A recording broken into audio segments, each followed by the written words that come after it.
Hi everyone.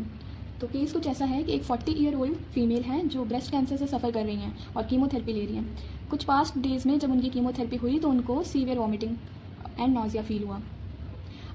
अब question क्या पूछ रहा है, what antiemetic regime you would prescribe and describe mechanism of action of any one. Antiemetic regimes as per KDT क्या है? ड्रग ऑफ चॉइस होती है जब किसी को कीमोथेरेपी दी जाए और उसका साइड इफेक्ट उसका side effect nausea and vomiting होता है, जो कि बहुत कॉमन है, होता ही है। तो ड्रग ऑफ चॉइस क्या है इसका? ऑन्डेनसेट्रॉन, ग्रेनिसेट्रॉन, प्रोपिसेट्रॉन, प्लेनेनोसेट्रॉन। ये लॉन्ग एक्टिंग होता है प्लेनेनोसेट्रॉन, एंड ड्रग ऑफ चॉइस ऑन्डेनसेट्रॉन होता है।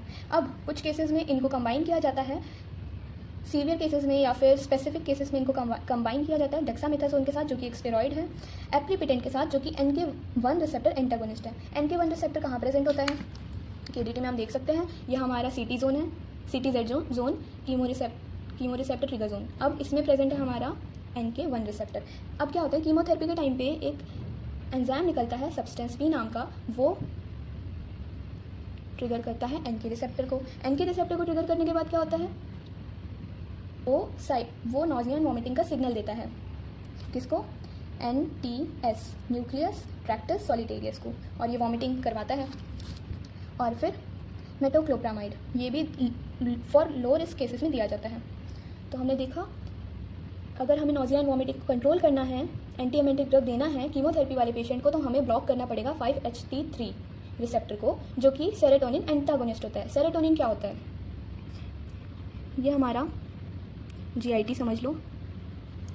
इसमें प्रेजेंट होते हैं एंटेरोक्रोमाफिन सेल्स प्रेजेंट होते हैं। अब क्या होता है, जब कीमोथेरेपी होती है तो जो ड्रग्स कीमोथेरेपी के टाइम पे हमारा GIT इरिटेट होता है और ये एंटेरोक्रोमाफिन सेल्स रिलीज़ करते हैं सेरोटोनिन जाके ब्रेन पे एक्ट करता है और यहाँ के CTZ chemo receptor trigger zone को एक्टिवेट करता है, जो कि करवाता है नॉजिया एंड वॉमिटिंग।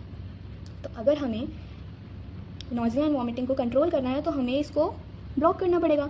इस सेरोटोनिन को ब्लॉक करने वाला रिसेप्टर होता है 5-HT3, और ये प्रेजेंट कहाँ कहाँ होता है? ये प्रेजेंट होता है हमारे कीमो रिसेप्टर ट्रिगर जोन में, जैसे कि यहाँ दिख रहा है। ये हमारे GIT में प्रेजेंट होता है यहाँ पर।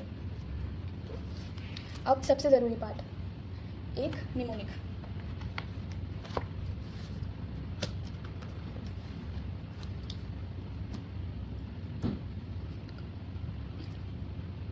निमोनिक जो है, mnemonic to learn antiemetic drugs for chemotherapy induced nausea and vomiting. तो निमोनिक है ONDA के 3 स्टॉप। ONDA, अब चलो इसको ब्रेक करते हैं और समझते हैं क्या मतलब है। ONDA, O से ऑन्डेनसेट्रॉन, N से नॉजिया वॉमिटिंग कंट्रोल इन कीमोथेरेपी, D से डॉक मतलब क्या होता है, जैसे ताला चाबी होता है ना, मतलब समझ लो ऑन्डेनसेट्रॉन चाबी है तो वो बाइंड किस पे कर रहा है? अपने ताले पे। वो है इसका 5-HT3 रिसेप्टर। डॉक मतलब होता है to bind. A at CTZ and GI tract, जो कि मैंने अभी डायग्राम में दिखाया था KDT के। CTZ क्या है? कीमो रिसेप्टर ट्रिगर जोन, और GIT ट्रैक में भी ये रिसेप्टर प्रेजेंट होता है, तो ये यहाँ बाइंड करेगा जाके। 3 क्या है? 3 सबसे सिंपल है, 5-HT3 रिसेप्टर की बात करी जा रही है, याद रखने के लिए 3। स्टॉप से हम क्या याद रखेंगे? Stop serotonin induce vomiting. तो एक बार क्विक रिकैप देखते हैं। ड्रग ऑफ चॉइस क्या है? ऑन्डेनसेट्रॉन है। मैकेनिज्म किस पे एक्ट कर रहा है? 5-HT3 blocker at CTZ and GI tract. Combo में क्या देते हैं? स्टेरॉइड देते हैं, NK1 रिसेप्टर ब्लॉकर, और निमोनिक क्या है? ONDA के 3 स्टॉप। ONDA को हमने ऐसे डिवाइड किया, O से ऑन्डेनसेट्रॉन, N से नॉजिया एंड वॉमिटिंग, D से टू बाइंड, या जहाँ पर ये काम करेगा, A से CTZ एंड GI ट्रैक। 3 से क्या रखेंगे? 5-HT3 receptor. स्टॉप क्या करेंगे? स्टॉप से याद रखेंगे stop serotonin induce nausea and vomiting.